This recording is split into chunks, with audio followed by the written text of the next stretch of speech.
दोस्तों अभी अभी इंडिया के इलेक्शन खत्म हो गए हैं और नरेंद्र मोदी देश के तीसरी बार प्रधानमंत्री बन गए हैं, जो कि अभी उनका तीसरा टर्म है। मैं नरेंद्र दामोदर दास मोदी ईश्वर की शपथ लेता हूं कि अकॉर्डिंग टू इकोनॉमिक्स टाइम्स 2019 का वोटर टर्नआउट लगभग 67% था और 2024 का वोटर टर्नआउट 65% है, यानी कि लगभग 2% वोटर टर्नआउट नीचे गिर गया है। 2024 लोकसभा इलेक्शन का जब हमने डेटा निकाला और स्टेट वाइज जब हमने वोटर टर्नआउट निकाला तो ये समझ में आया कि सबसे ज़्यादा वोटर टर्नआउट इन 3 राज्यों में देखने को मिला है। सिक्किम में मिला है 83.26%, आंध्र प्रदेश में मिला है 81.86% और आसाम में मिला है 81.62%।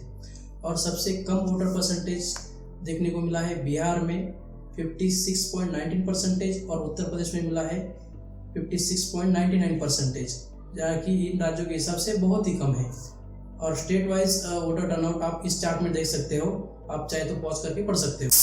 आखिर क्यों इंडिया के लोग वोटिंग नहीं करना चाहते, इसके बारे में जब हमने रिसर्च किया तो सामने आए कुछ ऐसे रीज़न कि जिसको इम्प्रूव किया जा सकता है। तो क्या है वो रीज़न, चलो देखते हैं वन बाय वन। तो इसके नंबर ऑफ रीज़न है, लेकिन हमने फोकस किया है मेजर इन 6 रीज़न के ऊपर। इनमें से पहला है लॉजिस्टिकल चैलेंज। इंडिया की लगभग 63% पॉपुलेशन रूरल और अर्बन एरिया में रहती है। वहाँ को उनको फेस करना पड़ता है ट्रांसपोर्टेशन इशू, खराब सड़कें और इंडिया की जियोग्राफिकल लोकेशन। इसके कारण भी इंडिया का वोटर टर्नआउट दिन ब दिन नीचे गिरता जा रहा है। इन 6 में से दूसरा रीज़न है कि लैक ऑफ अवेयरनेस। इंडिया में इलेक्शन डे मतलब एक छुट्टी का दिन होता है। इस दिन हमें ट्रिप प्लान करनी है, मज़े करने हैं, एंजॉय करना है। हालांकि इंडिया का लिटरेसी रेट 77% होने के बाद भी इंडिया का वोटर टर्नआउट 65% है। और कुछ रीज़न ऐसे भी सामने आए कि वोटर वोटिंग इसलिए नहीं करते कि नेताओं के द्वारा या पॉलिटिशियन के द्वारा उनको कोई इमीडिएट बेनिफिट्स नहीं दिए जाते, जैसे कि लिक्विड कैश और शराब और कई सारे इमीडिएट बेनिफिट्स। तीसरा रीज़न है माइग्रेशन एंड अर्बनाइजेशन। इंडिया की काफ़ी बड़ी नंबर्स में पॉपुलेशन दूसरे शहरों में, दूसरे स्टेट में और दूसरे देश में रहती है, तो उनके लिए वोटिंग एक बहुत बड़ा चैलेंज रहता है। चलो इसको समझते हैं एक एग्जाम्पल के द्वारा। सोचो एक राहुल नाम का आदमी है और वो हिमाचल प्रदेश से बिलोंग करता है, लेकिन वो अपने जॉब के रिगार्डिंग महाराष्ट्र में रहता है उसके परिवार के साथ में। अगर हिमाचल प्रदेश में उसको वोटिंग के लिए वापस जाना होगा तो उसके लिए कितने नंबर ऑफ चैलेंजेस रहेंगे। फर्स्ट तो उसके लिए चैलेंज रहेगा कि उसके ऑफिस से उसको लीव लेना। फिर सेकंड चैलेंज रहेगा कि financial issue, transportation issue, health issue. अगर इतने सारे नंबर ऑफ इशू को उसको फेस करना पड़ेगा तो क्यों कोई इतना फर्स्ट प्रायोरिटी देगा वोटिंग के लिए। फोर्थ रीज़न है डिसइल्यूजनमेंट ऑफ पॉलिटिक्स। इंडिया में काफ़ी बड़े नंबर्स में लोग अपने आप को पॉलिटिक्स से दूर रखना चाहते हैं या पॉलिटिक्स को पसंद नहीं करते। इसका मेन रीज़न है कि पॉलिटिशियन द्वारा दिए गए फेक प्रॉमिसेस। आप कोई भी नेता उठा लीजिए कि जिसने इलेक्शन से पहले 10 प्रॉमिसेस किए होंगे और इलेक्शन के बाद में 10 के 10 पूरे किए होंगे, ऐसा एक भी नेता आपको नहीं मिलेगा। और दूसरा प्रॉब्लम है कि इंडिया में बहुत बड़े नंबर्स में करप्शन। इंडिया में करप्शन तो बहुत सारे सेक्टर में है, लेकिन मेजरली करप्शन होता है इन 3 सेक्टर में। पहला है पब्लिक एडमिनिस्ट्रेशन, दूसरा है प्रोक्यूरमेंट और तीसरा है लॉ एनफोर्समेंट सेक्टर में। सीपीआई के अनुसार इंडिया की रैंक 85 थी आउट ऑफ 180। सो इसी रीजन की वजह से इंडिया के यूथ का पॉलिटिक्स से विश्वास दिन पर दिन कम होता जा रहा है। फिफ्थ है weather and timing. Election Commission of India majorly election schedule करता है मई और अप्रैल के मंथ में। उस टाइम पे टेम्परेचर ऑलमोस्ट रहता है 45 to 47 डिग्री सेंटीग्रेड तक, और कई बार तो इलेक्शन ओवरलैप करता है एग्जाम, एग्रीकल्चर वर्क और फेस्टिवल को। तो लोग इलेक्शन को प्रायोरिटी देने की वजह से अपने पर्सनल वर्क को प्रायोरिटी देते हैं। ये भी एक मेजर रीज़न हो सकता है कि इंडिया का वोटर टर्नआउट दिन ब दिन नीचे जा रहा है। 6th रीज़न है लैक ऑफ कंपल्सरी वोटिंग। दुनिया में ऐसे बहुत सारे देश है कि वहाँ पे वोटिंग करना कंपलसरी है, जैसे कि Australia, Belgium, Brazil, Argentina, Singapore, तुर्की, लक्समबर्ग। ऑस्ट्रेलिया में अगर आपने वोट नहीं किया तो आपको एक वैलिड रीज़न देना पड़ेगा कि आपने वोट क्यों नहीं किया। अगर बेल्जियम में आप वोट नहीं करते हो तो आपको एक small amount of fine plus civil services पे रेस्ट्रिक्शन रहेगा। ऐसे ही अगर आपने अर्जेंटीना, तुर्की, लक्समबर्ग के अंदर अगर वोट नहीं किया तो आपको एक स्मॉल अमाउंट ऑफ फाइन रहेगा। लेकिन इंडिया में ऐसा कोई रूल नहीं है वोटिंग के रिगार्डिंग। तो हमने अभी देखा कि इंडिया का वोटर टर्नआउट 100% क्यों नहीं है और इंडिया में लोग वोट क्यों नहीं करते हैं। तो जैसे कि वीडियो के शुरुआत में हमने आपको बताया था कि इन 6 रीज़न को इम्प्रूव किया जा सकता है। तो अब देखते हैं इन 6 रीज़न के सॉल्यूशंस। अब तक जो हमने 6 रीज़न जो डिस्कस किए हैं कि इंडिया का वोटर टर्नआउट इम्प्रूव क्यों नहीं हो रहा है या 100% क्यों नहीं है, तो जो पहले 4 रीज़न है इसके लिए सॉल्यूशन है रिमोट वोटिंग सिस्टम। तो रिमोट वोटिंग सिस्टम क्या है इसको हम थोड़ी देर में समझते हैं, लेकिन उससे पहले जो बचे हुए 2 रीजंस है उसको समझते हैं कि उसको इम्प्रूव कैसे किया जा सकता है। पहला है लैक ऑफ कंपलसरी वेटिंग और दूसरा है disillusionment of politics.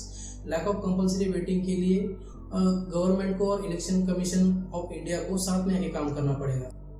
Voter turnout improve करने के लिए इलेक्शन कमीशन ऑफ इंडिया को स्ट्रॉन्ग कैंपेनिंग करनी पड़ेगी, लोगों को अवेयर करना पड़ेगा वोटिंग के लिए। लेकिन यहाँ पे गवर्नमेंट एक अच्छा कदम उठा सकती है वोटर टर्नआउट इम्प्रूव करने के लिए।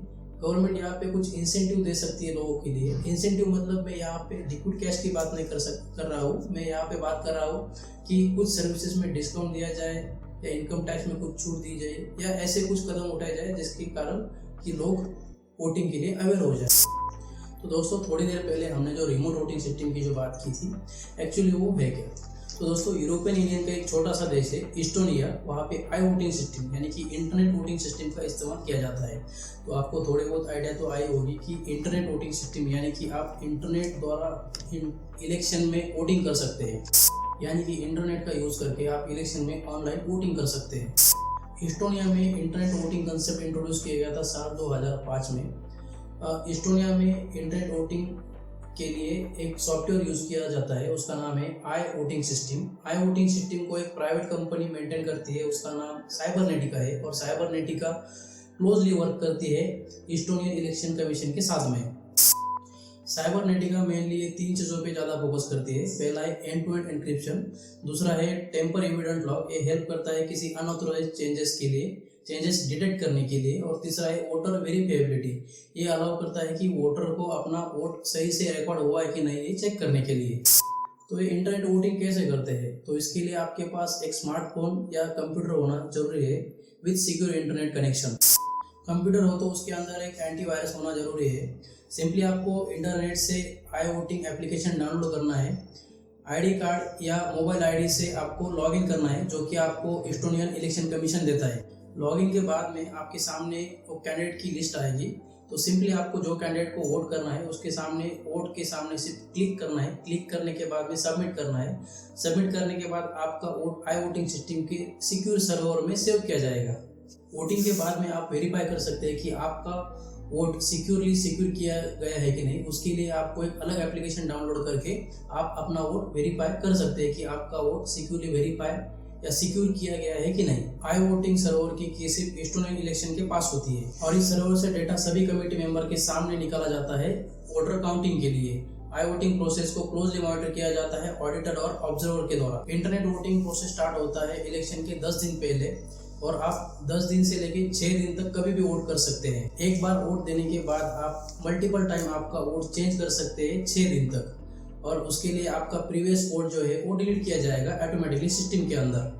कितनी अच्छी टेक्नोलॉजी है ना दोस्तों। अगर ऐसे ही same technology internet voting system अगर इंडिया के अंदर आ जाए तो इंडिया का भी वोटिंग टर्नआउट 65% से 90 to 95% ईजिली पहुंच जाएगा। दोस्तों आपके नॉलेज के लिए बता दो कि इंडिया ने भी RVM यानी कि रिमोट वोटिंग मशीन, इसका प्रोटोटाइप वर्जन 16 जनवरी 2023 को इसका डेमोन्स्ट्रेशन किया था, बट अभी तक इसका ट्रायल नहीं हुआ है।